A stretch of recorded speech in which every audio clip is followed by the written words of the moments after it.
Hello everyone, welcome to next lecture. तो हमने देखा था कि भारत के अंदर एजुकेशन के लिए कौन सी तीन एजेंसीज रिस्पॉन्सिबल थी। तो वो तीन थी, एक थी आपकी ब्रिटिश गवर्नमेंट, है ना। एक ब्रिटिश गवर्नमेंट हो गई, और आपके क्रिश्चियन मिशनरीज थे, क्रिश्चियन मिशनरीज। और आपके थे एनलाइटेंड इंडियंस, ठीक है, एनलाइटेंड इंडियंस। तो ये तीन रिस्पॉन्सिबल थे भारत के अंदर एजुकेशन को फैलाने के लिए। अगर हम बात करें कि इनके मोटिव्स क्या थे, तो ब्रिटिश गवर्नमेंट के मोटिव्स थे, एक तो पॉलिटिकल और एडमिनिस्ट्रेटिव कन्वीनियंस बढ़ाना, यानी कि हम एक तरह से कह सकते हैं कि वो भारत के अंदर क्लर्क्स लाना चाहते थे, क्लर्क बनाना चाहते थे, बेसिक लेवल की एजुकेशन दे करके। और साथ ही साथ उन्हें ये लगता था कि जो एजुकेटेड इंडियंस होंगे वो ब्रिटिश गवर्नमेंट के, या फिर हम कहें ब्रिटिश रूल के, उतना अगेंस्ट नहीं होंगे। और एक और जो छुपा हुआ मोटिव था उनका, वो ये था कि जो एजुकेटेड इंडियंस होंगे वो ब्रिटिश प्रोडक्ट्स के वो बनेंगे, बायर्स बनेंगे, वो लोग ब्रिटिश प्रोडक्ट्स खरीदेंगे। अंग्रेज़ों जैसा बनना चाहेंगे वो, तो ऑब्वियसली वो ब्रिटिश प्रोडक्ट्स भी खरीदेंगे।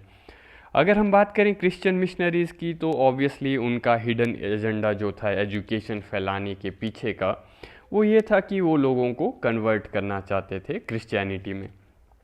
और अगर हम बात करें फाइनली एनलाइटेंड इंडियंस की, तो एनलाइटेंड इंडियंस उस समय वो ये चाहते थे कि भारतीय सोसाइटी में इम्प्रूवमेंट हो, यूरोपियन स्टैंडर्ड के लेवल पर आएँ वो लोग, और उस तरह के वो बने। तो इसमें हमें कई एग्जाम्पल्स देखने को मिल जाते हैं शुरुआती दौर पे, जैसे कि हमें राजा राम मोहन रॉय वगैरह देखने को मिलेंगे। हमने ये भी डिस्कस किया था कि भारत के अंदर जो एजुकेशन है वो अलग अलग फेजेस में हमें उसकी डेवलपमेंट देखने को मिलती है।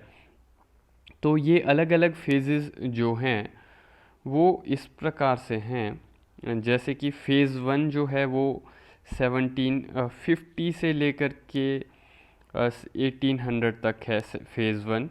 फ़ेज़ टू जो है आपका, वो है आपका अराउंड 1813 से लेकर के 1850s तक का है फ़ेज़ टू। ये आपका फ़ेज़ वन हो गया, ये आपका फ़ेज़ टू हो गया। फ़ेज़ थ्री जो है आपका वो है 1850s से लेकर के 1900s तक का। और फिर फ़ेज़ फोर जो है आपका वो हो गया आपका 1900 से लेकर के 1947 तक। और फ़ेज़ फाइव आपका 1947 ऑनवर्ड्स आगे का जो भी है फ़ेज़, वो फ़ेज़ फाइव है। तो फ़ेज़ वन जो था वो ओरिएंटल लर्निंग का फ़ेज़ था। किस चीज़ का फ़ेज़ था? वो था ओरिएंटल लर्निंग का। तो इस समय अंग्रेज़ जो थे वो इंटरेस्टेड थे भारत के बारे में जानने में, वो भारत को और अधिक सीखना चाहते थे, इंडियन कल्चर के बारे में जानना चाहते थे। अगर हम फ़ेज़ टू की बात करें, तो फ़ेज़ टू में हमें देखने को मिलेगा कि धीरे धीरे अब इंग्लिश एजुकेशन की शुरुआत होने लगेगी। चार्टर एक्ट ऑफ 1813 के अंदर हम देखेंगे कि 1 लाख रुपए दिए जाएंगे एजुकेशन के लिए। और तो और इसी फेज़ में हमें देखने को मिलेगी एंग्लिसिस्ट वर्सेस ओरिएंटलिस्ट की कंट्रोवर्सी। क्या देखने को मिलेगी? एंग्लिसिस्ट वर्सेस ओरिएंटलिस्ट की कंट्रोवर्सी हमें इसी फेज़ में देखने को मिलेगी, ठीक है। तो अगर हम जो ओरिएंटलिस्ट फेज़ की बात करें, पहले अगर हम फिर से वापिस जाएं फ़ेज़ वन में, तो फ़ेज़ वन में हम देखेंगे काफ़ी सारे इंस्टीट्यूशंस भी सेटअप हुए थे फ़ेज़ वन के अंदर। जैसे कि 1764 में हम देखेंगे कि इंडियन मेडिकल सर्विसेज की शुरुआत हुई थी, ठीक है। इंडियन मेडिकल सर्विसेज की शुरुआत हुई थी। और 1783 के अंदर हमने देखा कि कलकत्ता मदरसा बनाया था वॉरेन हेस्टिंग ने। किसने बनाया था? वॉरेन हेस्टिंग ने कलकत्ता मदरसा बनाया था। ये हम पढ़ चुके हैं। हम ये भी देख चुके हैं कि 1791 में संस्कृत कॉलेज की स्थापना की गई थी बनारस के अंदर। और किसके द्वारा की गई थी ये की गई थी जोनाथन डंकन के द्वारा। कहाँ पे की गई थी? बनारस के अंदर।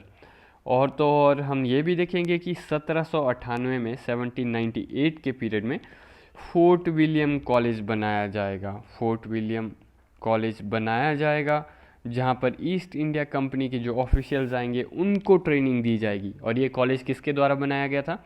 ये कॉलेज बनाया गया था लॉर्ड वेलेस्ली के द्वारा लॉर्ड वेलेस्ली के द्वारा एक कॉलेज बनाया गया था। और हम ये भी देखेंगे कि 1805 के बाद ये जो फोर्ट विलियम कॉलेज है इसको शिफ्ट कर दिया जाएगा लंदन में, एक हेलबरी नाम की जगह है, वहाँ पर शिफ्ट कर दिया जाएगा इसको लंदन के पास। और फिर इसको नाम दे दिया जाएगा ईस्ट इंडिया कॉलेज का। ये जो आपका फोर्ट विलियम कॉलेज था ये भी एक ओरिएंटल इंस्टीट्यूट ही था, क्योंकि यहाँ पर इंडिया के बारे में ही सिखाया जाता था। बाकी हम ये सब चीज़ें देखेंगे इसमें ओरिएंटलिस्ट फेज़ में, जो कि हमारा फेज़ 1 है। फेज़ 2 की हम बात करें अगर 1800 ऑनवर्ड्स, तो हम देखेंगे कि एक तो चार्टर एक्ट ऑफ 1813 जब पास हुआ, ओके, चार्टर एक्ट ऑफ 1813, तो इसमें हम देखेंगे कि 1 लाख रुपए दिए गए थे एजुकेशन के लिए, रखे गए थे इंडियन मासेस की एजुकेशन के लिए। और हम देखेंगे कि 1823 से 24 के पीरियड में, 1823 से 24 का जो पीरियड है सॉरी, उस पीरियड में एक कमिटी बनाई जाएगी और जिसका नाम था committee on public instruction, okay, committee on public instruction ये बनाई जाएगी। और इस कमिटी के अंदर ही हमें देखने को मिलेगी एंग्लिसिस्ट वर्सेस ओरिएंटलिस्ट की जो पूरी की पूरी कंट्रोवर्सी है। तो ये जो कमिटी थी, कमिटी ऑन पब्लिक इंस्ट्रक्शन, ये लॉर्ड हेस्टिंग ने बनाई थी अपने आखिरी के समय में, भारत से जाने से पहले के समय में। तो और अराउंड 1830s के बाद हम देखेंगे, 1830s के बाद इस कमेटी का जो हेड है वो बनेगा मैकॉले। कौन बनेगा? मैकॉले इसका हेड बनेगा। तो यानी कि ये कमेटी पहले से थी, ठीक है, मैकॉले इसका हेड बाद में बनेगा 1830s के बाद के पीरियड में। और जो एंग्लिसिस्ट वर्सेस ओरिएंटलिस्ट कंट्रोवर्सी है वो भी इस कमेटी के अंदर, जो ये कंट्रोवर्सी है एंग्लिसिस्ट वर्सेस ओरिएंटलिस्ट की, वो भी मैकॉले के आने से पहले से एग्जिस्ट करती थी, ठीक है। ऐसा नहीं है कि ये कंट्रोवर्सी मैकॉले के आने के बाद आई, ये उसके आने से पहले से ही थी। तो इस कमेटी को ये डिसाइड करना था कि किस टाइप की एजुकेशन दी जाए भारतीयों को और कितने पैसे खर्चे जाएं इस चीज़ के लिए। तो ये सब इनका डिसाइड करने का मैंडेट था इस कमेटी का। तो अगर हम इस कंट्रोवर्सी की बात करें, एंग्लिसिस्ट वर्सेस ओरिएंटलिस्ट कंट्रोवर्सी की, तो ये जो कंट्रोवर्सी है ये जो है हमें देखने को मिलेगी ओरिएंटलिस्ट साइड को जो लीड कर रहे थे, या फिर हम कहें ओरिएंटलिस्ट वाली साइड में हमें देखने को मिलेंगे एक पर्सन जिसका नाम था जेम्स प्रिंसेप, ओके। और पर हम ये भी देखेंगे कि भारतीय जो एनलाइटेंड इंडियंस थे उनमें से कुछ सेक्शन ऐसे भी था जो कि ओरिएंटलिस्ट अप्रोच को सपोर्ट करते थे। Orientalist, sorry my mistake, orientalist नहीं, एंग्लिसिस्ट, भारतीय एनलाइटेंड इंडियंस जो थे उनमें से कुछ सेक्शन ऐसा भी था जो एंग्लिसिस्ट अप्रोच को सपोर्ट करता था। जैसे कि राजा राम मोहन रॉय हमें देखने को मिलेंगे, वो एंग्लिसिस्ट अप्रोच को फेवर करते थे, ठीक है, क्योंकि हमने देखा था कि एक तरह से राम मोहन रॉय कंप्लीटली तो नहीं कहेंगे पर काफ़ी हद तक वेस्टर्नाइज हो चुके थे, तो ऑब्वियसली वो फिर एंग्लिसिस्ट अप्रोच को ही सपोर्ट करते थे। तो इस कंट्रोवर्सी के अंदर हमें 3 मेन जो है एस्पेक्ट देखने को मिलेंगे।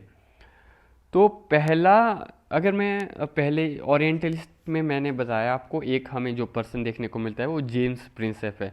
और इस जेम्स प्रिंसेप नाम का जो ये व्यक्ति है, इसने अशोक की, सम्राट अशोक की जो लिपि है उसको डिसाइफर किया था।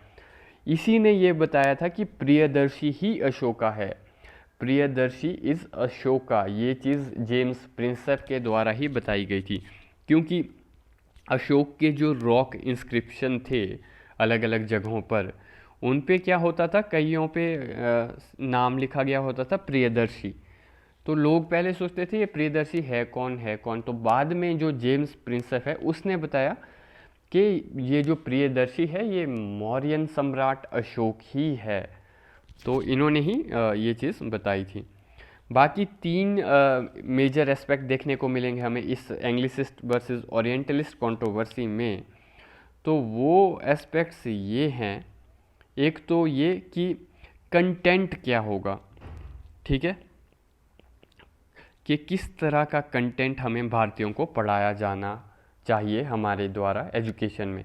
क्या हमें उन्हें टेक्निकल एजुकेशन देनी चाहिए, क्या हमें उन्हें वोकेशनल एजुकेशन देनी चाहिए, है ना, टेक्निकल या वोकेशनल एजुकेशन देनी चाहिए, या फिर हमें उन्हें सिर्फ ह्यूमैनिटीज़ और लिटरेचर ही पढ़ाना चाहिए।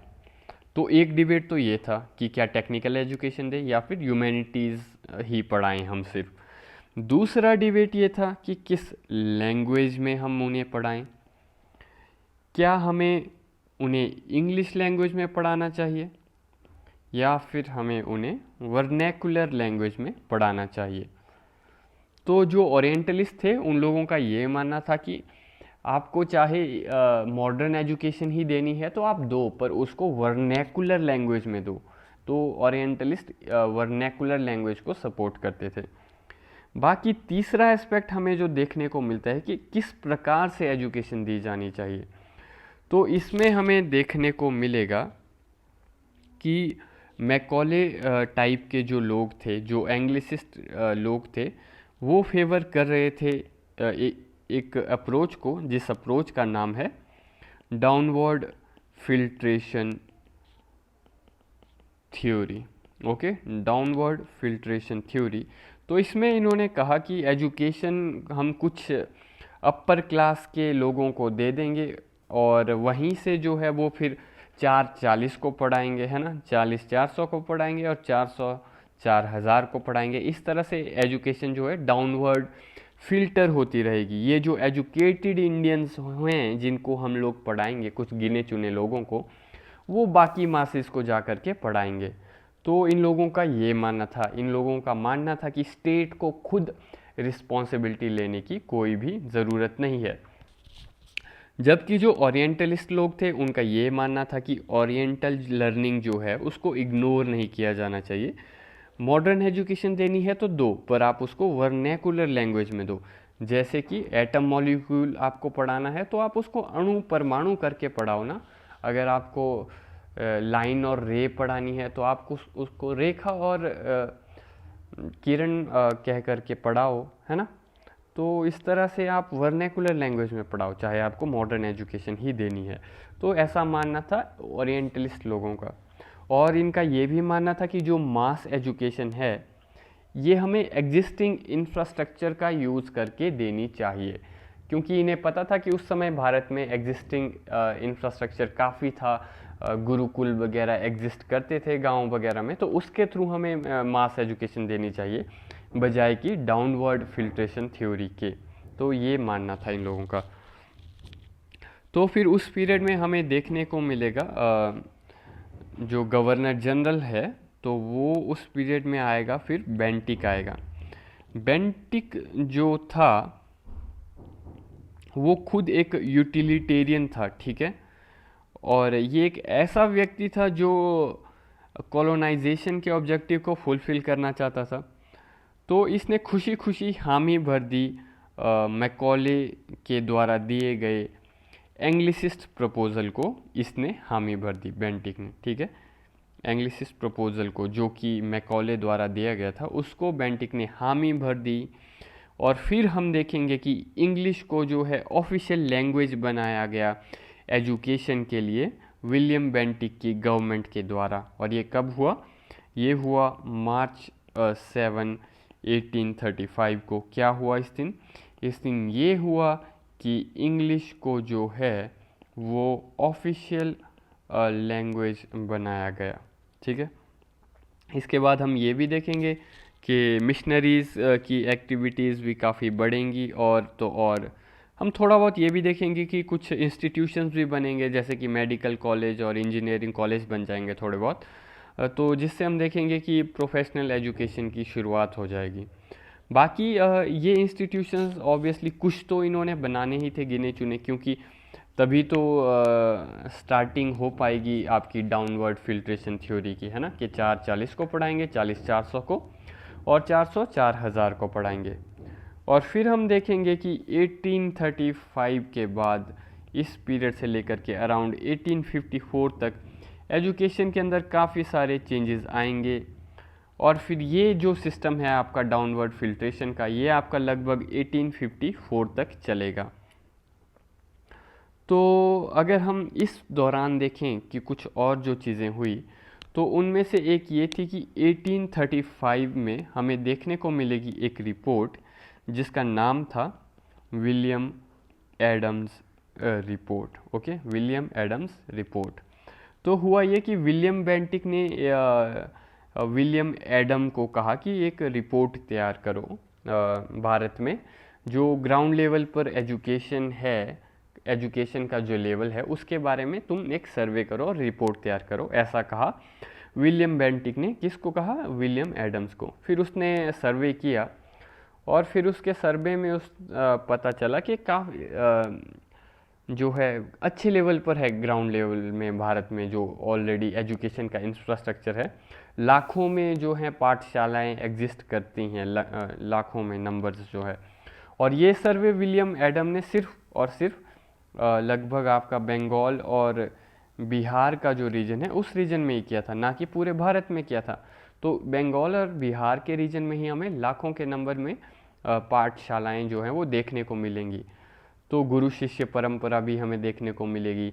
गांव के लोग जो है वो स्टूडेंट्स को जो है रहने के लिए घर दिया करते थे, टीचर्स को गुरु दक्षिणा दी जाती थी कई कई जगह पे, गांव के लोगों द्वारा, कुछ जगहों पे राजाओं के द्वारा, कुछ जगहों पे लोकल रूलर्स के द्वारा भी गुरु दक्षिणा दी जाती थी। और तो और कुछ बेसिक जो है प्राइमरी नीड्स की जो स्किल्स हैं, जैसे कि एग्रीकल्चर हो गया, तो ये सब भी सिखाया जाता था स्टूडेंट्स को वहाँ पर इनमें गुरुकुल्स में। और तो और एग्रीकल्चर साइकिल के अकॉर्डिंग, फॉर एग्जांपल जो जब हार्वेस्टिंग का पीरियड हो या फसल लगाने का पीरियड हो, तो ऐसे समय पर बच्चों को छुट्टियां भी दी जाती थी। तो पर हम देखेंगे कि जैसे जैसे इंग्लिश एजुकेशन को इम्प्लीमेंट किया जाएगा, तो जो लोकल एजुकेशन का सिस्टम था वो भी फिर धीरे धीरे डिस्ट्रॉय होने लगेगा। ऑल्सो हम देखेंगे कि रूरल इकोनॉमी जो है भारत की, हमने देखा कि किस तरह से ख़त्म की गई थी ब्रिटिश पॉलिसीज़ के द्वारा। हम ये चीज़ देख चुके हैं ऑलरेडी, है ना, कि कैसे भारत की रूरल इकोनॉमी ब्रिटिश पॉलिसीज़ के द्वारा ख़त्म हुई। तो इस तरह से फिर हम देखेंगे कि जब रूरल इकोनॉमी ही ख़त्म हो रही है तो कोई बचेगा ही नहीं इनको पाठशालाओं को, या फिर हम कहें गुरुकुलों को पैट्रोनेज देने के लिए कोई नहीं बचेगा, क्योंकि पहले तो गांव के लोग ही कंट्रीब्यूट किया करते थे और पैट्रोनेज दिया करते थे, पर अब तो कोई बचेगा ही नहीं। और हम देखेंगे कि 1840, अगर हम कुछ और डेवलपमेंट्स की बात करें एजुकेशन की इस समय पर, तो वो ये कि 1842 के पीरियड के अराउंड हम देखेंगे कि स्कूल्स वगैरह बनाए जाएंगे थोड़े बहुत बंगाल में, है ना। 1848 में सावित्रीबाई फुले भी पुणे के अंदर बनाएंगी, एक वुमेन के लिए स्कूल बनाएंगी। 1848 में कौन बनाएंगी? सावित्रीबाई फुले बनाएंगी। और 1849 में हम देखेंगे बेथ्यून स्कूल बनेगा वुमेन की एजुकेशन के लिए बंगाल में। क्या, कौन सा स्कूल बनेगा? Bethune school. किसके द्वारा बनाया जाएगा? ये बनाया जाएगा JED बेथ्यून के द्वारा बंगाल में, ठीक है। तो और साथ ही साथ हम देखेंगे 1843-44 के पीरियड में, इस लगभग एलन बैरो का टाइम था शायद, तो हम देखेंगे कि उस समय ये लोग क्या करेंगे कि गवर्नमेंट जॉब के लिए ये उन लोगों को प्रेफरेंस देंगे जिन लोगों ने अपनी पढ़ाई जो है वो इंग्लिश मीडियम में की हुई हो, उन लोगों को गवर्नमेंट जॉब में प्रेफरेंस दी जाएगी, ऐसा इनके द्वारा कहा गया। तो यानी कि इंडियंस को जो है अब डाइवर्ट किया जा रहा था towards the English education. Indians were being diverted toward the English education. और तो और हम इस पीरियड में देखेंगे कि क्रिश्चियन मिशनरीज भी काफ़ी ज़्यादा एक्टिव हो जाएंगे विलेज वगैरह में।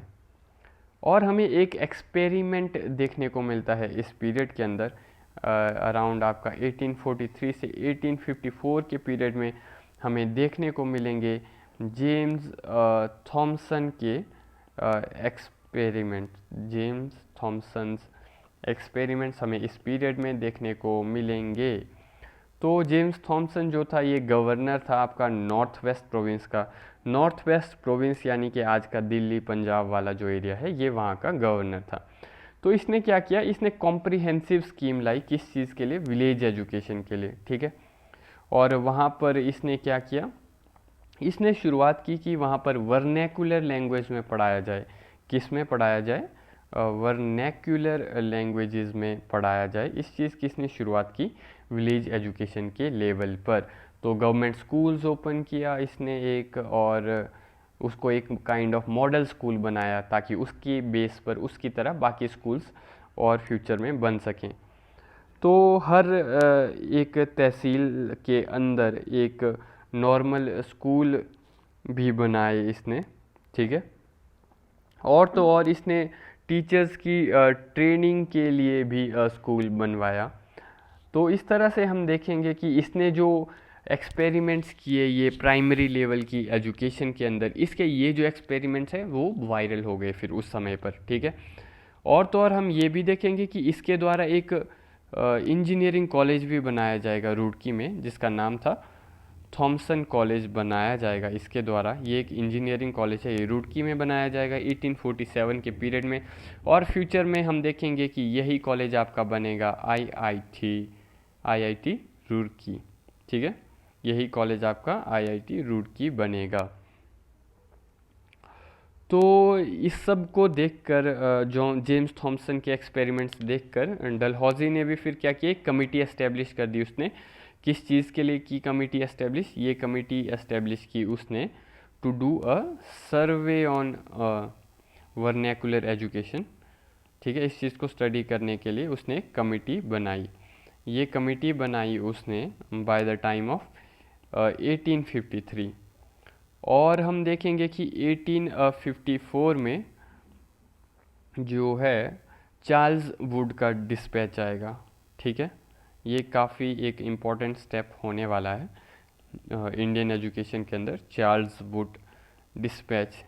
चार्ल्स वुड जो है वो उस समय पर प्रेसिडेंट था। किस चीज़ का प्रेसिडेंट था, ये आपका था बोर्ड ऑफ कंट्रोल का प्रेसिडेंट उस समय पर।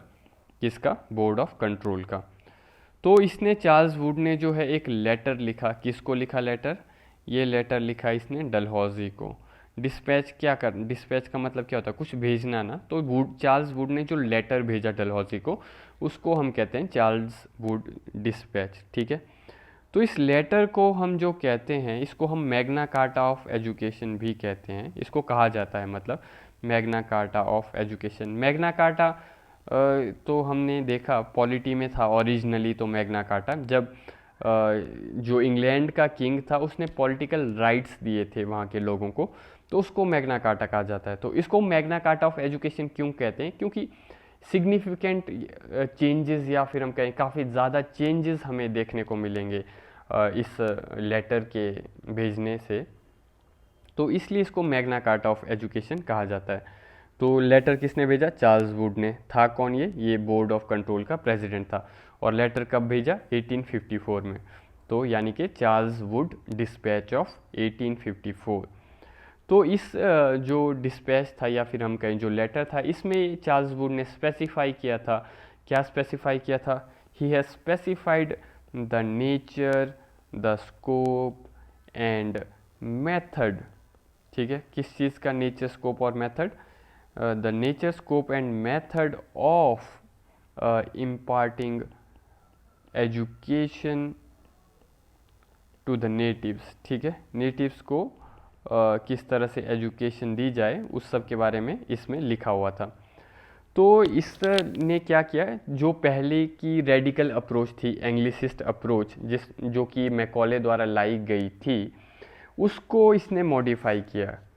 तो इस चार्ल्स वुड ने कुछ चीज़ें जो रिकमेंड की वो ये कि एक तो इसने बोला कि ट्रेडिशनल एजुकेशन को जो है हमें इग्नोर नहीं करना चाहिए। Traditional education should not be ignored. बाकी एक और चीज़ जो हमें देखने को मिलेगी वो ये है कि अब ग्रांट इन एड इंट्रोड्यूस की गई थी। ग्रांट इन एड यानी कि जो ट्रेडिशनल एजुकेशन सिस्टम था उसको सपोर्ट करने के लिए अब सरकार जो है वो ग्रांट्स देगी। तो इन्होंने कहा कि आप लोग अपने इंस्टीट्यूट्स चलाइए, हम आपको ग्रांट्स देंगे। तो इसने साथ में ये भी कहा कि मॉडर्न एजुकेशन देनी चाहिए, पर इसका मतलब ये नहीं है कि वर्नैकुलर लैंग्वेजेस को कम्प्लीटली इग्नोर किया जाना चाहिए।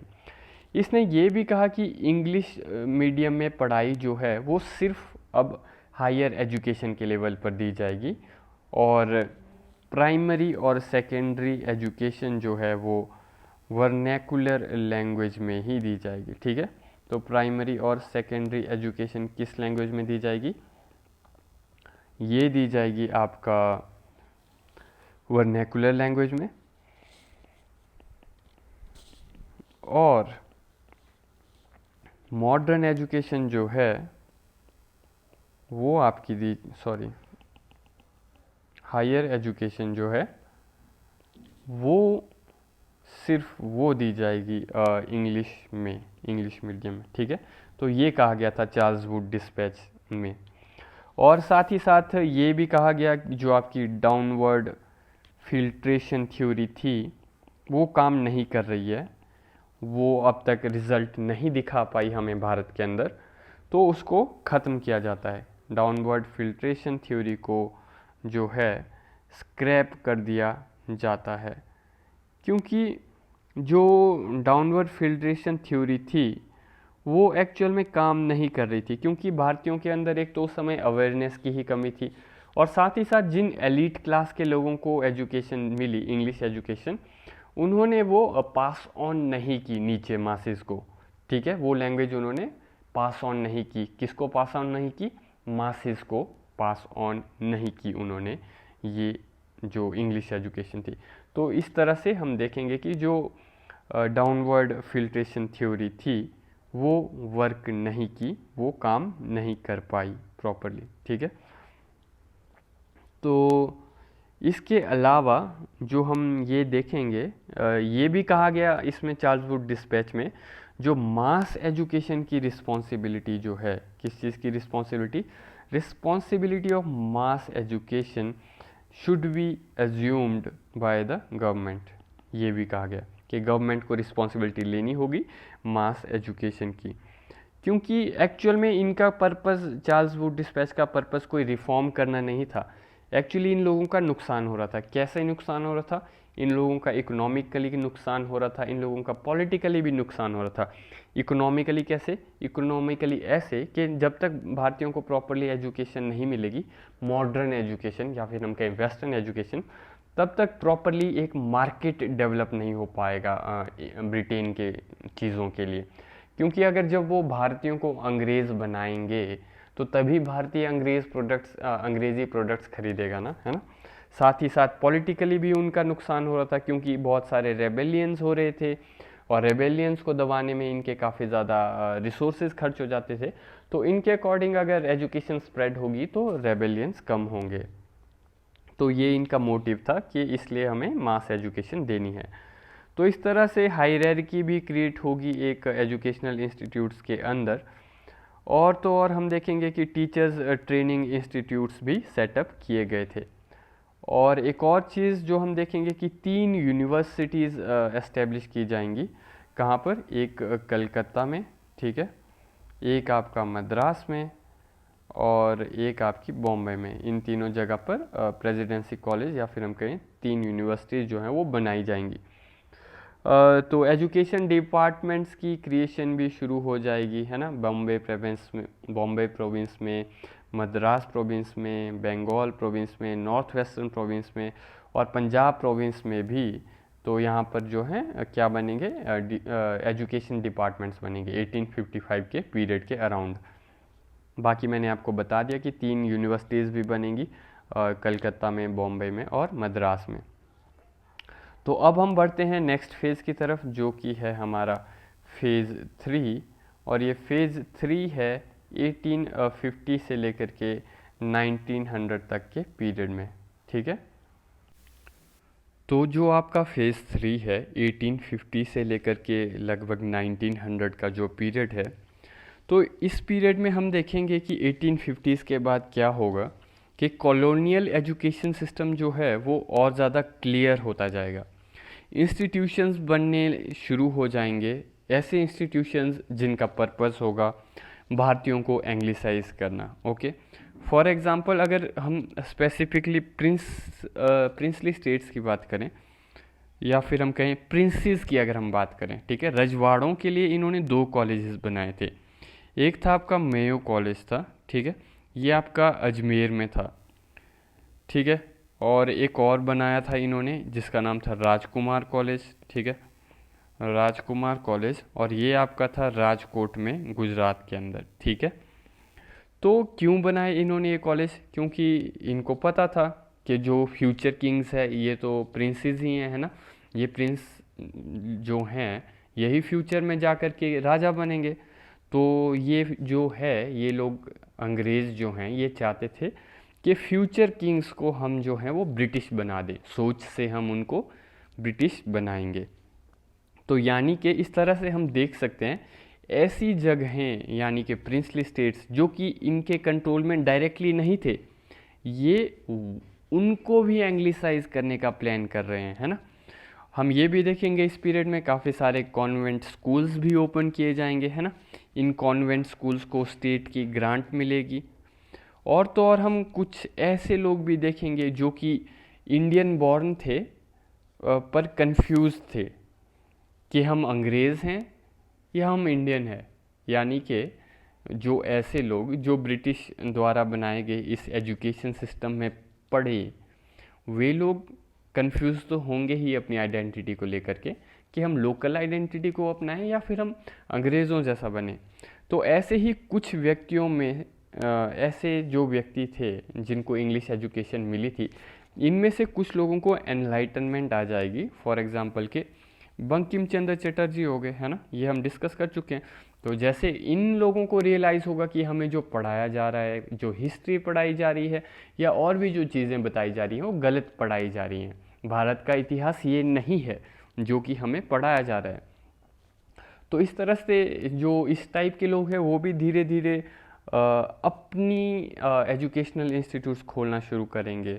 एनलाइटेंड इंडियंस भी अपनी एजुकेशन इंस्टीट्यूट्स ओपन करना शुरू कर देंगे। तो फिर इंग्लैंड में भी फिर सवाल उठने लगेंगे कि भाई जो आपने ये सिस्टम वुड्स डिस्पैच का लाया था उसके बाद से कितनी प्रोग्रेस हुई है, क्या क्या हुआ है ना।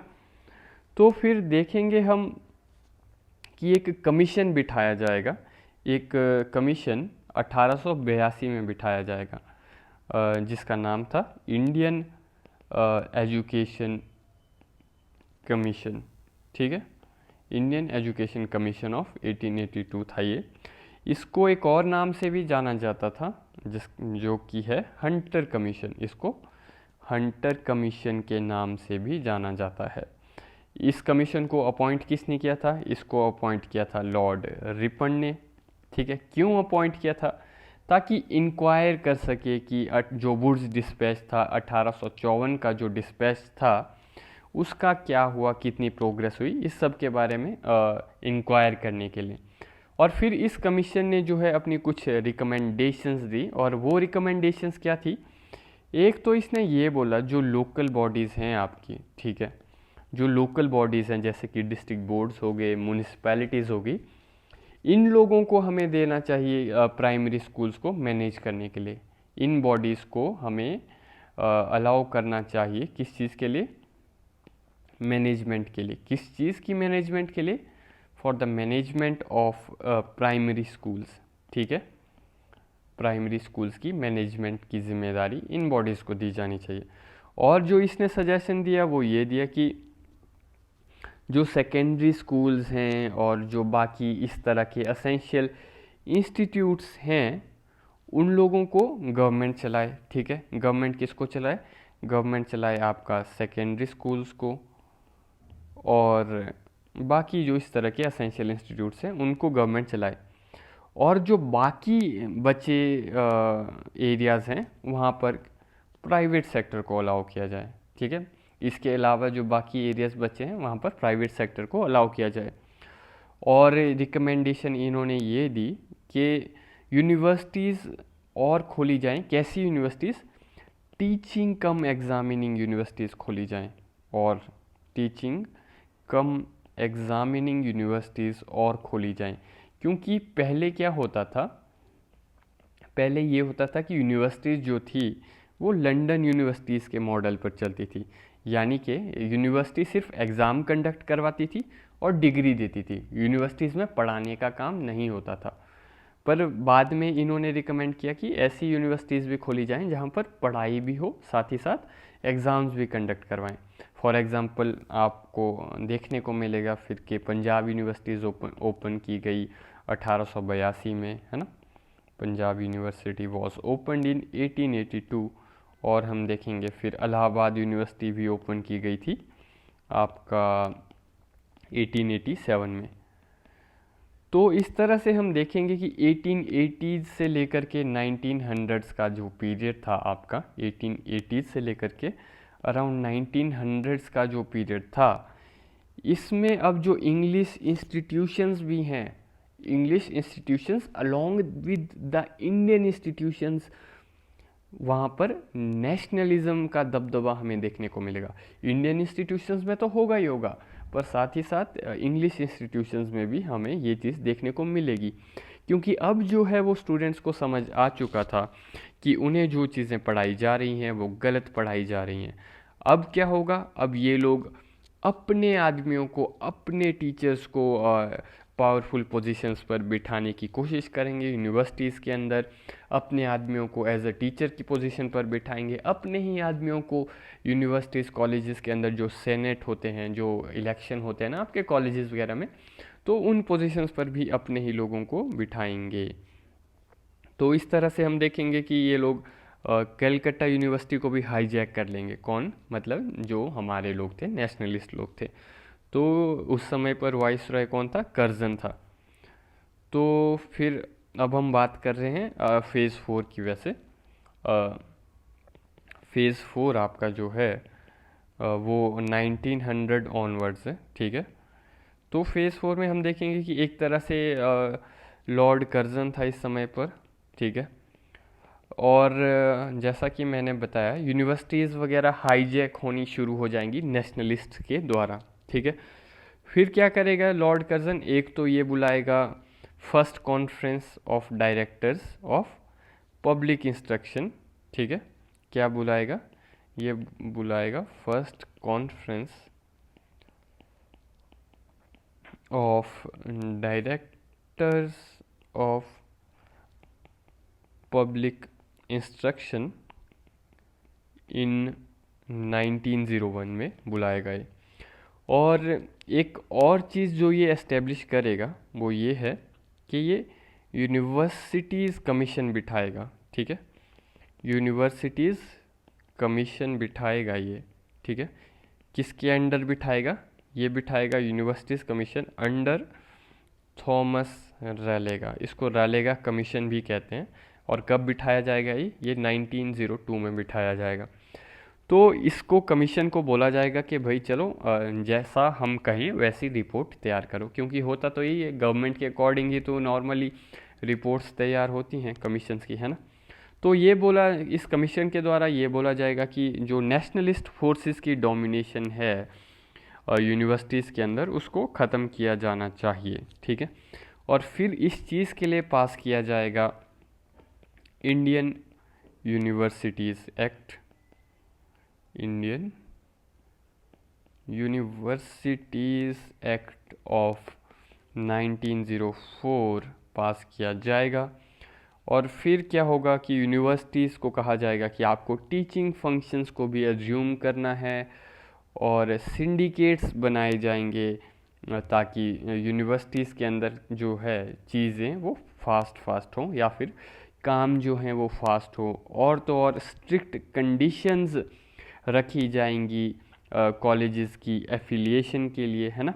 और साथ ही साथ पीरियोडिक इंस्पेक्शन भी कंडक्ट की जाएगी डिफरेंट इंस्टीट्यूशंस की, यानी एक तरह से हम ये देखेंगे कि इसके बाद क्या होगा, गवर्नमेंट का कंट्रोल टाइट हो जाएगा यूनिवर्सिटीज़ के ऊपर, ठीक है। फिर साथ ही अगर हम एजुकेशन में देखें तो इस पीरियड में लॉर्ड कर्जन के द्वारा नए डिसिप्लिन्स की शुरुआत भी की जाएगी। For example agriculture college establish किया जाएगा इसके द्वारा, कर्जन के द्वारा। कहाँ पर? पूसा में, ठीक है। एग्रीकल्चर कॉलेज एस्टेब्लिश किया जाएगा पूसा में। और तो और अलग डिसिप्लिन्स भी हमें देखने को मिलेंगे, जैसे कि मेडिसिन भी देखने को मिलेगा, ठीक है। इंजीनियरिंग देखने को मिलेगी हमें इस पीरियड में। और तो और वेटरिनरी साइंस भी हमें देखने को मिलेगी, ठीक है, वेटरिनरी साइंस। 1910 में हम देखेंगे कि एक सेपरेट डिपार्टमेंट ऑफ एजुकेशन बनाया जाएगा, ठीक है, सेपरेट डिपार्टमेंट ऑफ एजुकेशन बनाया जाएगा, ठीक है। और तो और 1913 में एक पॉलिसी इंट्रोड्यूस की जाएगी जिसको हम कहेंगे पॉलिसी रेजोल्यूशन ऑन एजुकेशन, ठीक है। Policy resolution on education introduce की जाएगी 1913 में। तो इसी बीच जो है इंडियंस जो थे, एनलाइटन इंडियंस, वो भी अपना काम किए जा रहे थे साइड साइड में। जैसे कि 1880s में जो है न्यू इंग्लिश स्कूल की स्थापना की जाएगी, किसके द्वारा? तिलक के द्वारा की जाएगी। किसकी स्थापना? न्यू इंग्लिश स्कूल की स्थापना तिलक के द्वारा की जाएगी। कहाँ पर की जाएगी? बॉम्बे में की जाएगी, ठीक है। हम देखेंगे कि 1898 में जो है सेंट्रल हिंदू कॉलेज की एस्टेब्लिशमेंट की जाएगी। किसके द्वारा की जाएगी? ये की जाएगी आपके एनी बेसेंट के द्वारा, ठीक है, एनी बेसेंट के द्वारा की जाएगी। और यही सेंट्रल हिंदू कॉलेज जो है ये फ्यूचर में जा कर के 1916 के पीरियड में बनेगा बनारस हिंदू यूनिवर्सिटी, ठीक है। फिर हम देखेंगे 1900s के पीरियड में डीएवी स्कूल्स और कॉलेजेस की स्थापना की जाएगी लाला लाजपत राय के द्वारा, है ना। 1904 में जो हमने अभी देखा कि इंडियन यूनिवर्सिटीज़ एक्ट पास किया गया था, है ना, थॉमस रेलेगा का जो के अंडर जो कमीशन था, यूनिवर्सिटीज़ कमीशन, उसकी रिकमेंडेशंस के बाद इंडियन यूनिवर्सिटीज़ एक्ट ऑफ 1904 पास होगा। और फिर उस एक्ट को जो है क्रिटिसाइज़ किया जाएगा नेशनलिस्ट इंडियंस के द्वारा कि भाई तुम लोग क्यों जो है गवर्नमेंट कंट्रोल यूनिवर्सिटीज़ के ऊपर ला रहे हो, है ना। तो फिर हम देखेंगे कि उसके बाद फिर 1905 से हम देखेंगे कि स्वदेशी मूवमेंट में जो है नेशनल एजुकेशन को एनकरेज किया जाएगा, है ना। स्वदेशी मूवमेंट के द्वारा नेशनल एजुकेशन को एनकरेज किया जाएगा। तो फिर हमें इसी पीरियड में 1905 के पीरियड में ही हमें देखने को मिलेगा कि बंगाल नेशनल कॉलेज की स्थापना की जाएगी। किसके द्वारा? ये की जाएगी श्री अरबिंदो के द्वारा, ठीक है, अरबिंदो के द्वारा बंगाल नेशनल कॉलेज की स्थापना की जाएगी। और तो और नेशनल काउंसिल ऑन एजुकेशन बनाया जाएगा। किसके द्वारा? ये बनाया जाएगा आपका शरत चंद्र के द्वारा, ठीक है, शरत चंद्र के द्वारा ये बनाया जाएगा। तो इस तरह से ये क्यों बनाया जाएगा national council of on education? ताकि भारत के अंदर इंडिया में जो सिलेबस है उसमें यूनिफॉर्मिटी रहे, जो नेशनलिस्ट सिलेबस है उसमें यूनिफॉर्मिटी रहे। इसके लिए नेशनल काउंसिल ऑन एजुकेशन बनाया जाएगा शरत चंद्र के द्वारा।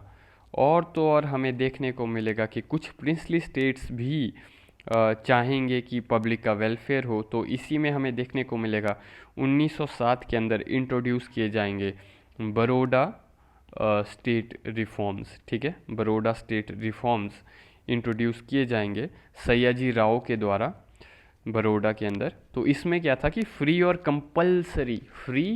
कंपलसरी प्राइमरी एजुकेशन दी जाएगी, ठीक है। तो ये जो है one of the earliest state था भारत के अंदर जिसने ऐसा किया। तो इससे क्या हुआ? इससे ये हुआ कि ब्रिटिश के ऊपर भी प्रेशर आ गया कि अगर बड़ौदा जैसा स्मॉल स्टेट ये कर सकता है तो आप तो इतने शक्तिशाली हो, आप ये चीज़ें क्यों नहीं कर सकते हो, है ना। तो इस तरह से हम देखेंगे बड़ौदा स्टेट रिफॉर्म्स। और तो और कई यूनिवर्सिटीज़ भी इंक्रीज़ हो जाएंगी 1916 के पीरियड के बाद। हम देखेंगे गुजरात में भी यूनिवर्सिटीज़ बनेगी, बिहार में जामिया हमें देखने को मिलेगी, है ना, जामिया यूनिवर्सिटी। और 1916 में हम देखेंगे वुमेंस के लिए भी यूनिवर्सिटी बनाई जाएगी 1916 में बॉम्बे के अंदर वुमेंस के लिए। और लेटर ऑन इसका नाम रख दिया जाएगा 1920 के बाद SNDT रख दिया जाएगा इसका नाम, ठीक है, 1920 में। तो हमने देखा कि बड़ौदा स्टेट रिफॉर्म्स लाए गए थे। इसमें प्राइमरी एजुकेशन को फ्री कर दिया गया था और कंपलसरी कर दिया गया था। तो फिर हम देखेंगे कि इस वजह से ब्रिटिश गवर्नमेंट भी प्रेशर में थी, क्योंकि डेमोन्स्ट्रेशन इफेक्ट तो होता ही है ना। आपके साइड वाले घर में कोई गाड़ी ले रहा है तो आपके ऊपर भी फिर प्रेशर तो डेवलप हो ही जाएगा कि अब हमें भी लेनी चाहिए। तो बड़ौदा स्टेट रिफॉर्म्स का भी ब्रिटिश के ऊपर प्रेशर तो पड़ेगा ही। तो फिर जो है ब्रिटिशर्स जो लाएंगे एक government resolution on education policy of 1913। क्या लाएंगे ये लोग लाएंगे government resolution on education policy 1913, ठीक है। तो इसमें क्या था, इसमें ये लोग कहेंगे कि हाँ, हालांकि इसमें ये लोग रिफ्यूज़ कर देंगे कंपलसरी एजुकेशन की पॉलिसी लेने से, कि कंपलसरी एजुकेशन की पॉलिसी तो नहीं लेंगे ये लोग, इस चीज़ को तो रिफ्यूज़ कर देंगे। पर एक चीज़ एक्सेप्ट करेंगे ये लोग, वो ये थी कि policy of removal of illiteracy, ठीक है। क्या एक्सेप्ट करेंगे कि भाई हम इलिटरेसी को रिमूव करेंगे। रिमूवल ऑफ इलिटरेसी की जो पॉलिसी है इसको ये लोग एक्सेप्ट करेंगे। और साथ में ये लोग कहेंगे कि प्रोविंशियल गवर्नमेंट्स को अर्ज करेंगे ये, ठीक है, प्रोविंशियल गवर्नमेंट्स को ये अर्ज करेंगे कि आप लोग अर्ली स्टेप्स लो। किस चीज़ के लिए? आप लोग अर्ली स्टेप्स लो ताकि आप लोग प्रोवाइड कर सको फ्री एलिमेंटरी एजुकेशन, ठीक है, फ्री एलिमेंट्री एजुकेशन आप लोग प्रोवाइड कर सको। इस चीज़ के लिए आप लोग अर्ली स्टेप्स लो। ये कहा गया किसमें? Government resolution on education policy 1913 में ये कहा गया।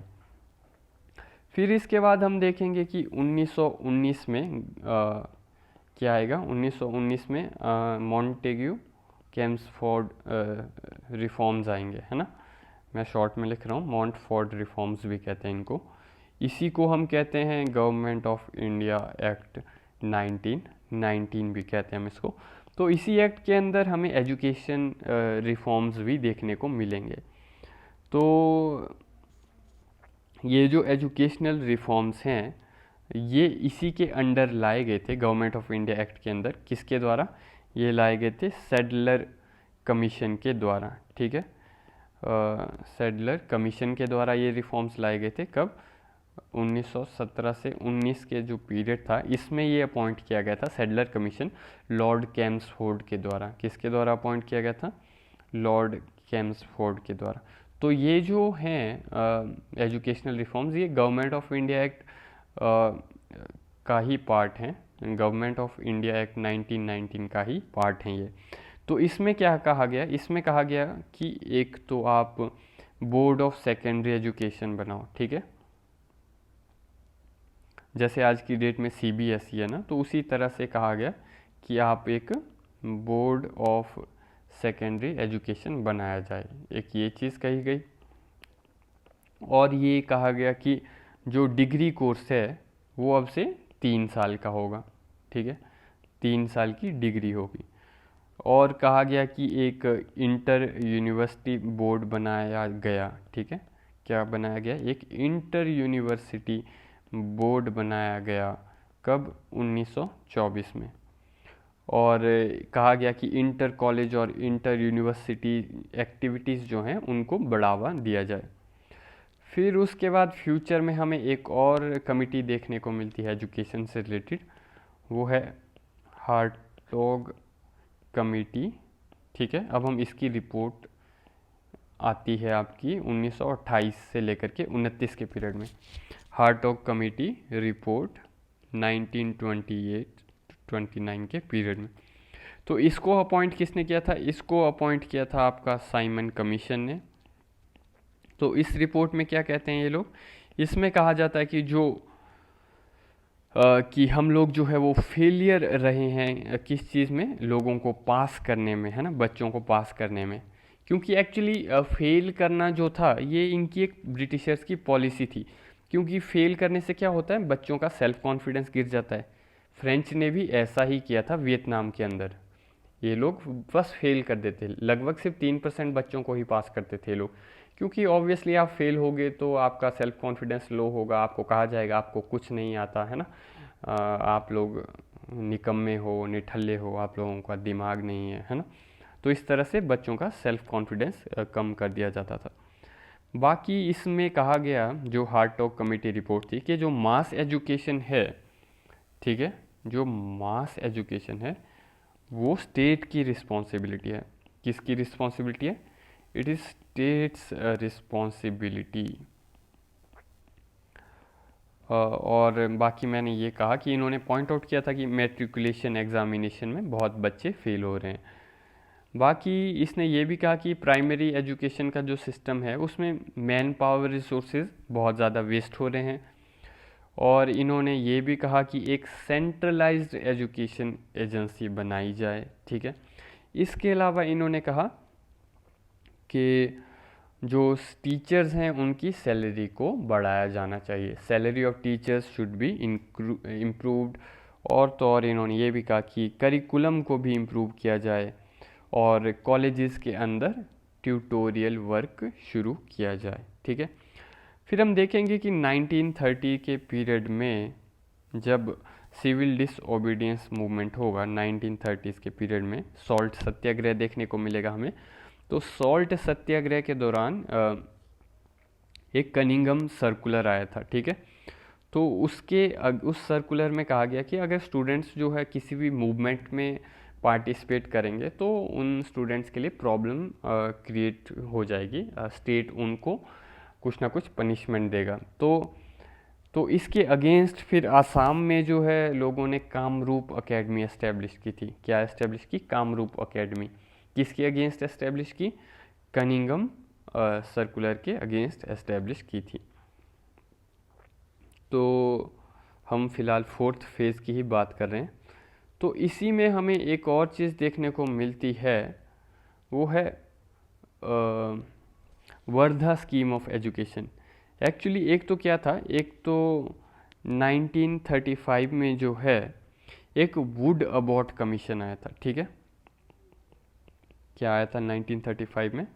1935 में आया था वुड अबॉट कमीशन। तो इस कमीशन में क्या कहा गया? इसमें कहा गया कि जो टेक्स्ट बुक्स हैं, ठीक है, उनको और अच्छा बनाया जाए, ठीक है। कि टेक्स्ट बुक में जैसे चुन्नू मुन्नू की जो कहानियाँ होती है उस तरह से बच्चों को पढ़ाया जाए, है ना। होता नहीं है, चुन्नू बोलता है ये क्या है तो मुन्नू उसका जवाब देता है ये है ना। तो इस तरह से इस कहानियाँ बना के इस तरह से पढ़ाया जाए टेक्स्ट बुक में। तो ये कहा गया था इसमें, वुड अबॉट कमीशन की जो ये था, इसमें ये कहा गया। तो पर चुन्नू मुन्नू के तरीके से पढ़ाएं या किसी भी तरीके से पढ़ाएं, इनका मेन ऑब्जेक्टिव तो कॉलोनाइजेशन ही था, ठीक है। बाकी फिर हम देखेंगे गवर्नमेंट ऑफ इंडिया एक्ट आएगा 1935 का, जिसको मिनी कॉन्स्टिट्यूशन भी कहा जाता है ना। Government of India act 1935। तो इसमें कहा गया था कि प्रोविंशियल इलेक्शंस कंडक्ट किए जाएंगे। तो जब ये प्रोविंशियल इलेक्शंस कंडक्ट हुए थे तो लगभग 7 स्टेट्स में जो है कांग्रेस जीती थी। फिर गांधी जी ने कांग्रेस को कहा कि अब तुम अच्छे से एजुकेशन को इम्प्लीमेंट करो। तो उस समय पर जाकिर हुसैन थे शायद कांग्रेस के प्रेसिडेंट। तो उन्होंने एक कॉन्फ्रेंस बुलाई इन 7 राज्यों की। कहाँ पर बुलाई? वर्धा में। वर्धा कहाँ है? महाराष्ट्र में। उस समय गांधी जी वर्धा में रहते थे। तो इन्होंने 7 स्टेट्स की कॉन्फ्रेंस बुलाई और फिर इनको कहा कि अब तुम्हें एजुकेशन को अच्छे से पढ़ाना है। तो क्या कहा गया, किस तरीके से पढ़ाना है? तो इसमें जो है गांधी जी के आइडियाज़ इंक्लूड किए गए, है ना। और इसको कहा गया, क्या नाम दिया गया इसको नाम दिया गया था नई तालीम। नई तालीम इसको नाम दिया गया था। तो इसमें कहा गया कि सिर्फ बेसिक हमें थियोरेटिकल एजुकेशन ही नहीं पढ़ानी है, बल्कि हमें ज़िंदगी को जीने का तरीका सिखाना है, हमें एक नया समाज तैयार करना है। तो free and compulsory primary education की बात कही गई इसमें, कि आपको free and compulsory primary education देनी है, और साथ ही साथ आपको वोकेशनल ट्रेनिंग भी देनी है। साथ ही साथ क्या देनी है? वोकेशनल ट्रेनिंग भी देनी है। और तो और आपको एक और चीज़ जो देनी है वो है हैंडीक्राफ्ट ट्रेनिंग। आपको हैंडीक्राफ्ट ट्रेनिंग भी देनी है, हैंडीक्राफ्ट ट्रेनिंग। और पहले 7 साल जो होंगे स्कूलिंग के, वो कंपलसरी होंगे, और तो और वो किस में होंगे? वो होंगे आपके नेटिव लैंग्वेज में, ये भी कहा गया। और तो जो ये कॉन्फ्रेंस हुई थी वर्धा में, इसको कहा जाता है नेशनल एजुकेशन कॉन्फ्रेंस, ठीक है। और डॉक्टर जाकिर हुसैन जो थे उस समय पर, इनको रिस्पॉन्सिबिलिटी मिली थी सिलेबस को प्रिपेयर करने की। बाकी फिर एक और एजुकेशन से रिलेटेड हमें देखने को मिलता है कमीशन, वो है सार्जेंट एजुकेशन कमीशन, या फिर हम रिपोर्ट कहें, सॉरी, सार्जेंट एजुकेशन रिपोर्ट हमें देखने को मिलती है 1944 में। तो इसका वैसे उतना कुछ खास नहीं है, इसमें चीज़ें तो इन्होंने लाई, काफ़ी लाई, पर एक तरह से लॉलीपॉप ही था, क्योंकि अब हमें पता था कि इंग्लिश एजुकेशन में इनका मेन एम तो कॉलोनाइजेशन ही है, और वैसे भी अब हमें ये भी था कि अब तो आज़ादी ही लेनी है। तो सार्जेंट एजुकेशन रिपोर्ट में इन्होंने कहा कि central advisory board of education बनाया जाए। क्या बनाया जाए? Central advisory board of education. साथ ही साथ इन्होंने कहा कि प्री प्राइमरी एजुकेशन दी जाएगी बच्चों के लिए, 3 से 6 साल तक के बच्चों के लिए प्री प्राइमरी एजुकेशन दी जाएगी। इन्होंने ये भी कहा कि यूनिवर्सल, ठीक है, यूनिवर्सल कंपलसरी और तो और एंड फ्री प्राइमरी एजुकेशन दी जाएगी 6 से 14 साल के बच्चों के लिए। ये कहा इन्होंने। यूनिवर्सिटी कोर्स 3 साल का किया जाएगा, ये भी कहा। और इन्होंने कहा कि एडल्ट लिटरेसी को बढ़ाया जाएगा, और ये भी कहा कि पब्लिक लाइब्रेरीज भी खोली जाएंगी, ठीक है। ये कहा कि टीचर्स की ट्रेनिंग के लिए प्रॉपरली इंस्टीट्यूट्स बनाए जाएंगे। कंपलसरी फिज़िकल एजुकेशन की बात भी की गई। और तो और ये कहा कि दूध और मिड डे मील्स भी दिए जाएंगे, provision of milk and mid day meals. और तो और ये भी कहा कि एम्प्लॉयमेंट ब्यूरोज़ भी बनाए जाएंगे। पर अब हमें पता था कि ये सब तो लॉलीपॉप है, हमें ये नहीं, हमें आज़ादी चाहिए। तो खैर ये सब चीज़ें थी जो ब्रिटिशर्स के द्वारा की गई थी एजुकेशन से रिलेटेड। अगर हम वीकनेसेस की बात करें, जो ये पूरा एजुकेशन सिस्टम था अंग्रेज़ों के द्वारा चलाया गया, इसकी वीकनेसेस की बात करें तो हमें देखने को मिलती है। एक तो इसका पर्पज़, इसका पर्पज़ क्या था? इसका पर्पज़ था ब्रिटिश इम्पीरियलिज़म और कॉलोनियलिज़म को सर्व करना। ब्रिटिश इम्पीरियलिज़म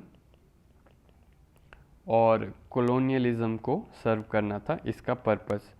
बाकी अगर हम इसके सिलेबस का नेचर देखें तो इसका सिलेबस डिज़ाइन किया गया था ब्रिटिश एम्पायर के गुणगान गाने के लिए ही डिज़ाइन किया गया था इसका सिलेबस, ठीक है।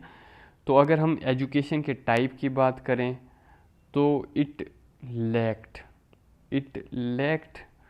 टेक्निकल एजुकेशन, ठीक है, इट लैक्ड वोकेशनल एजुकेशन, है ना। तो जॉब ओरिएंटेड एजुकेशन नहीं दी जाती थी, हमें मेनली सिर्फ ह्यूमैनिटीज़ ही पढ़ाई जाती थी। और तो और जो रूरल और बैकवर्ड रिमोट एरियाज़ थे उनको इग्नोर किया गया ब्रिटिश एजुकेशन पॉलिसी के अंदर। और तो और हमें देखने को मिलता है कि there was lack of inclusivity, सिर्फ रिच और एलीट लोग ही हायर स्टडीज़ के लिए जा पाते थे, और तो और वुमेंस के लिए उतना कोई ख़ास वुमेन एजुकेशन के लिए स्टेप्स नहीं लिए गए थे। तो ये सब थी वीकनेसेस, मेन वीकनेसेस अगर हम बात करें ब्रिटिश एजुकेशन सिस्टम की। बाकी फिर इसके बाद तो पोस्ट इंडिपेंडेंस में हम देखेंगे डिटेल में कि किस तरह से एजुकेशन की डेवलपमेंट हुई। पोस्ट इंडिपेंडेंस में स्टेट लिस्ट का पार्ट बनेगा एजुकेशन, है ना, और फिर लेटर ऑन पीरियड में कंकरेंट लिस्ट का पार्ट बनेगा। पहले स्टार्टिंग में स्टेट लिस्ट का और बाद में लेटर ऑन कंकरेंट लिस्ट का पार्ट बनेगा। तो ये सब फेज़ 5 में आएगा आपका। फेज़ 5 जो है वो आपका पोस्ट इंडिपेंडेंस है, पोस्ट इंडिपेंडेंस जो भी डेवलपमेंट हुई एजुकेशन में। मैं आपको बेसिक थोड़ा बहुत बता देता हूँ अभी इसका फेज़ 5 का, बाकी हम पोस्ट इंडिपेंडेंस में देख लेंगे इसको। तो इसमें क्या था, स्टार्टिंग में हमें देखने को मिलेगा 1948 से 49 के पीरियड में हमें एक यूनिवर्सिटी एजुकेशन कमीशन बनाया जाएगा सरकार के द्वारा, यूनिवर्सिटी एजुकेशन कमीशन, ठीक है। तो इसको राधा कृष्णन कमीशन भी कहते हैं। बाकी हम देखेंगे कि यूजीसी यानी जो कि है यूनिवर्सिटी ग्रांट्स कमीशन, है ना, एक स्टैट्यूटरी ऑर्गेनाइजेशन के रूप में बनाया जाएगा, गवर्नमेंट ऑफ इंडिया की एक स्टैट्यूटरी ऑर्गेनाइजेशन। इसको बनाया जाएगा एक्ट ऑफ पार्लियामेंट के द्वारा, ठीक है। एक्ट ऑफ पार्लियामेंट के द्वारा यूजीसी को बनाया जाएगा, कब, 1956 में। ये एक स्टैट्यूटरी ऑर्गेनाइजेशन है। बाकी हम देखेंगे कि एनसीईआरटी भी क्रिएट की जाएगी, ठीक है, कब, 1961 में। और तो और इंडियन इंस्टीट्यूट्स ऑफ टेक्नोलॉजी जो है आईआईटी, ये एस्टेब्लिश किए जाएंगे इंस्टीट्यूट्स ऑफ टेक्नोलॉजी एक्ट के द्वारा। इंस्टीट्यूट्स ऑफ टेक्नोलॉजी एक्ट 1961 के द्वारा जो है, इस एक्ट के द्वारा क्या होगा, इस एक्ट के द्वारा जो आईआईटीज़ हैं, इंडियन इंस्टीट्यूट्स ऑफ टेक्नोलॉजी जो हैं आपके, इनको डिक्लेयर किया जाएगा as institutes of national importance, ठीक है। इनको डिक्लेयर किया जाएगा as institutions of national importance. और तो और इस एक्ट में जो है इन इंस्टीट्यूट्स के पावर्स, ड्यूटीज़ और फ्रेमवर्क इनकी गवर्नेंस का, वो सब दिया जाएगा। बाकी इंडियन इंस्टीट्यूट्स ऑफ मैनेजमेंट्स यानी कि आईआईएम जो हैं, वो भी 1961 से एस्टेब्लिश होना शुरू हो जाएंगे। और नेशनल एजुकेशन कमीशन जो है, जिसको 1964 से लेकर के 1966 का जो आपका नेशनल एजुकेशन कमीशन है, इसको पॉपुलरली हम कोठारी कमीशन भी कहते हैं, ठीक है, कोठारी कमीशन। तो इसके द्वारा पहली नेशनल एजुकेशन पॉलिसी इंट्रोड्यूस की गई थी, ठीक है। तो इसमें क्या किया गया था, इसमें स्टैंडर्डाइजेशन की गई थी एजुकेशनल सिस्टम की, ठीक है। और किस पैटर्न पे की गई थी, है ना, 10+2+3 के पैटर्न पे, है ना। पहले 10th क्लास तक होता है, फिर +1+2 होता है ना, फिर 3 साल की डिग्री होती है। तो बाकी नेशनल एजुकेशन पॉलिसी एक आपकी 1986 में भी आई थी, ठीक है। इसके अंदर जो 1986 वाली नेशनल एजुकेशन पॉलिसी थी, इसमें स्पेशल एम्फेसिस दिया गया था कि डिस्पैरिटीज़ को रिमूव करना है और एजुकेशनल अपॉर्चुनिटी जो है उसको इक्वलाइज करना है, सब जगह हमें एजुकेशनल अपॉर्चुनिटीज़ देनी है। और तो और इसमें ये भी कहा गया कि स्टेट को जो है, भारत को 6% ऑफ जीडीपी जो है वो एजुकेशन में स्पेंड करना चाहिए। हालांकि इतना तो होता नहीं है ऑब्वियसली। और 2009 में हम देखेंगे कि राइट टू एजुकेशन एक्ट भी आया था, है ना, राइट टू एजुकेशन एक्ट भी आया था। और 2015 में हमें TSR सुब्रमण्यम कमेटी देखने को मिलेगी। 2019 में हम देखेंगे के कस्तूरी रंगन पैनल बनाया जाएगा, है ना। बाकी फिर हम देखेंगे कि फाइनली 2020 में नेशनल एजुकेशन पॉलिसी आएगी दोबारा। 2020 में क्या आएगी, नेशनल एजुकेशन पॉलिसी। अगर आपको डिटेल में इसको पढ़ना है, नेशनल एजुकेशन पॉलिसी, इसके रिलेटेड आपको यूट्यूब में काफ़ी अच्छा कंटेंट मिल जाएगा, ठीक है। और आज के लिए इतना ही। Okay, thank you very much.